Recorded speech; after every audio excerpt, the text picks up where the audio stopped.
நட்சத்திர பொருத்தம் பார்க்கின்ற பொழுது உங்களுக்கு வந்து வசிய பொருத்தம் என்பது ரொம்ப ரொம்ப ஒரு சிறப்பான பொருத்தங்க.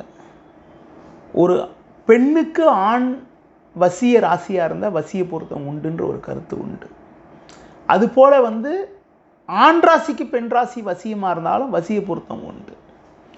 இந்த வசிய பொருத்தம் இருந்தால் உங்களுக்கு பார்த்தீங்கன்னா வந்து ரெண்டு பேருக்குள்ள வந்து ஒரு ஒற்றுமை என்பது ரொம்ப ரொம்ப சிறப்பாக இருக்குங்க. மேஷ ராசியில் பிறந்ததுக்கு சிம்மமும் விருச்சிகமும் வசியம் உண்டு. ரிஷபத்துக்கு கடகமும் துலாமும் வசியம் உண்டு. மிதுனத்துக்கு கன்னியும், கடகத்துக்கு விருச்சிகமும் தனுசும், சிம்மத்துக்கு துலாமும், கன்னிக்கு ரிஷபமும் மீனமும், துலாத்துக்கு மகரமும், விருச்சிகத்துக்கு கடகமும் கன்னியும், தனுசுக்கு வந்து மீனமும், மகரத்துக்கு கும்பமும், மீனத்துக்கு மகரமும், கும்பத்துக்கு மீனமும் வசியம் உண்டுங்க. இப்படி இந்த வசியம் இருக்கின்ற பொழுது ஒருத்தர் வந்து ரிஷபராசியாக இருக்கார், ஒரு ஆண் வந்து ரிஷபராசியாக இருக்குது, பெண் கடகராசியாக இருக்குது, ஆண் வந்து கடகராசியாக இருக்குது, பெண் வந்து விருச்சிகம் அல்லது தனுசு ராசியாக இருக்குன்னா அவங்க ரெண்டு பேருக்குள்ளே வந்து வசிய பொருத்தம் இருக்கும். அதாவது ஜாதகத்தில் எப்பேற்பட்ட தோஷம் இருந்தாலும் ரெண்டு பேருக்கும் வந்து வசிய பொருத்தம் இருந்தால் அவங்க ரெண்டு பேருக்குள்ளே வந்து ஒரு அந்யோன்யம் நல்ல சிறப்பாக இருக்குன்றது வந்து ஒரு பொது விதி.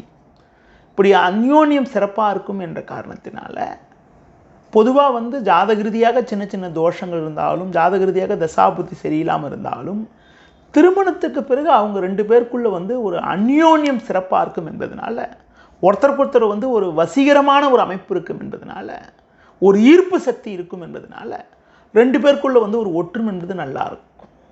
ஒரு சில இடங்களில் ஜாதக ரீதியாக சில தோஷங்கள்லாம் இருக்கும். அப்படிலாம் இருக்கின்ற போது கூட உங்களுக்கு வந்து ரெண்டு பேருக்குள்ளே வந்து ஒரு வசிய பொருத்தம் இருக்கின்ற பொழுது ஜாதக ரீதியாக இருந்த தோஷங்கள் கூட உங்களுக்கு வந்து காம்பன்சேஷன் ஆகி ரெண்டு பேருக்குள்ளே வந்து ஒரு ஒற்றுமையான வாழ்க்கையை ஏற்படுறதுக்கான வாய்ப்புகள் உண்டு. பொருத்தங்கள் பார்க்கின்ற பொழுது ஒரு சில இடங்களில் வந்து ஒரு வசிய பொருத்தம் இருந்தால் மற்ற பொருத்தம் இல்லாட்டினா கூட திருமணம் செய்கிறவங்க சில பேர் இருக்காங்க. ஒரு சிலருக்கு வந்து பார்த்திங்கன்னா ரஜ்ஜு பொருத்தமே இல்லாமல் இருந்தால் கூட வசியம் இருந்தால் கல்யாணம் பண்ணுறதுலாம் கூட சில இடங்களில் நான் பார்த்துருக்கேன். பொதுவாக வந்து மூலத்துக்கு ரேவதி வந்து ரஜ்ஜு பொருத்தம் வராது. ஆனால் தனுசுக்கு மீனம் வந்து வசியம் வரும் என்ற காரணத்தினால உங்களுக்கு வந்து ஒரு சில இடங்களில் வந்து திருமணம் செஞ்சு சந்தோஷமாக இருக்கிறது கூட நிறைய இடத்துல இருக்குது.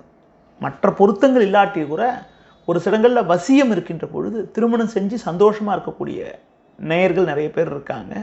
வசியம் என்பது ஒரு மிக மிக ஒரு முக்கியமான பொருத்தமாகும்.